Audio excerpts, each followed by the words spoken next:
Adam Driver is one of those actors that never figured that he would become an actor. That's not for lack of trying though, and in this case trying again and again and again is what led him to success. He was a misfit as a kid, but certainly had a flair for drama, saying that he and his friends co-founded a fight club after seeing the movie in 1999. He even tried getting into Juilliard. Well, he wasn't accepted there this time, but after 9/11 he was accepted into the Marines, where he served for almost 3 years before being medically discharged after fracturing his sternum in a biking accident. Driver would try his luck at Juilliard again, but this time he succeeded. But the life of an actor is rough in the early days, especially an up-and-coming one, and particularly one that doesn't come from money and doesn't have a leg up thanks to who he knows. Before eventually being able to provide for himself as an actor, Driver had worked as a door-to-door vacuum salesman, a telemarketer, a warehouse worker, a busboy, and a waiter. These last two, of course, being the perennial favorites of struggling actors.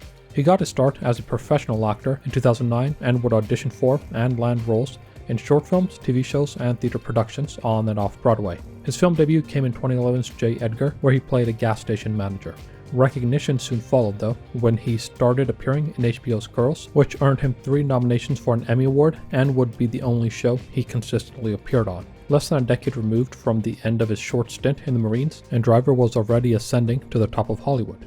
2012 is when I first saw him without recognizing him in Steven Spielberg's Lincoln, where he played a telegraph officer, Samuel Beckett. The same year, he was in Noah Baumbach's Frances Ha, a small indie film that starred Greta Gerwig and that made $11 million on a tiny $3 million budget. Driver and Baumbach apparently enjoyed working together, considering they've collaborated 4 times in the years since. Over the next few years, Driver did plenty of supporting and main roles in movies like Inside Llewyn Davis, directed by the Coen brothers, Tracks, directed by Jim Curran, and While We're Young, directed by Noah Baumbach. But while a movie like Inside Llewyn Davis is considered one of the best movies of the 21st century, besides Lincoln, Driver didn't really have any out-and-out hits. He was an indie actor doing well-loved indie movies and who got praise for his performances. That means he was a great actor and wasn't expensive, which means he was a ripe pickings for the House of Mouse. In April of 2014, it was announced that Driver would join the cast of Star Wars The Force Awakens, released in December of 2015.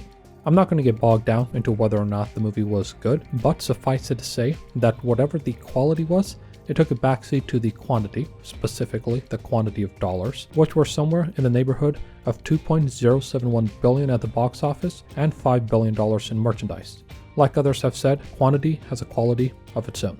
If nothing else, Star Wars brought Adam Driver as Kylo Ren worldwide recognition, and he would reprise the role twice more, in 2017's The Last Jedi and 2019's The Rise of Skywalker, each of which made less than the preceding film. While he was no Darth Vader, some pointed him out as one of the stronger parts of the sequel trilogy. But what's more interesting is his choice of roles during and after Star Wars. You would expect that an A-list actor, like Driver now was, would jump from big budget project to big budget project. Not so. In fact, only 2 of his movies since he started in Star Wars have reached the $100 million mark, while the vast majority of them are solidly in mid-budget category, their budgets ranging from $10 to $30 million. Driver started indie and has, for the most part, remained indie. The only change was that whereas he would often get supporting roles, directors now wanted him as the main lead or co-lead. That makes sense. Driver is a solid actor who chooses and gives praiseworthy performances. He doesn't really have any duds in his filmography, and he chooses a wide variety of roles. The man is impossible to typecast. He's done movies like 2016's Midnight Special, a sci-fi film, the critically acclaimed Patterson, where he plays a bus-driving poet, 2018's Silence, directed by Martin Scorsese, who had been developing the movie for 25 years, 2017's Logan Lucky, directed by Steven Soderbergh, and in the vein of Ocean's 11, 2018's Black Klansman, one of Spike Lee's best movies and which earned Driver a nomination for Best Supporting Actor at the Academy Awards, 2018's The Man Who Killed Don Quixote, directed by Terry Gilliam, which, while it didn't set the world on fire, is worth mentioning if only because Gilliam had been working on it for 30 years, a fact that deserves its own respect.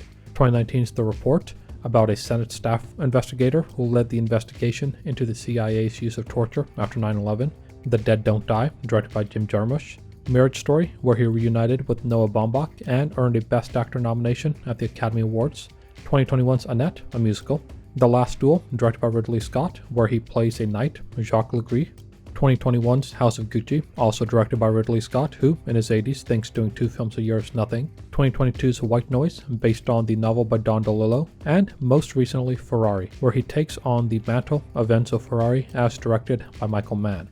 Driver is also playing the lead in Francis Ford Coppola's Megalopolis, a project that Coppola has been chasing since the 1980s. While he's yet to win any of the major awards, like the Academy Award, BAFTA, Emmy, SAG, or Golden Globe, his numerous nominations lend plenty of credence to Driver being one of the best actors of his generation. Just 40, he still has a long career ahead of him, and I expect plenty of wins.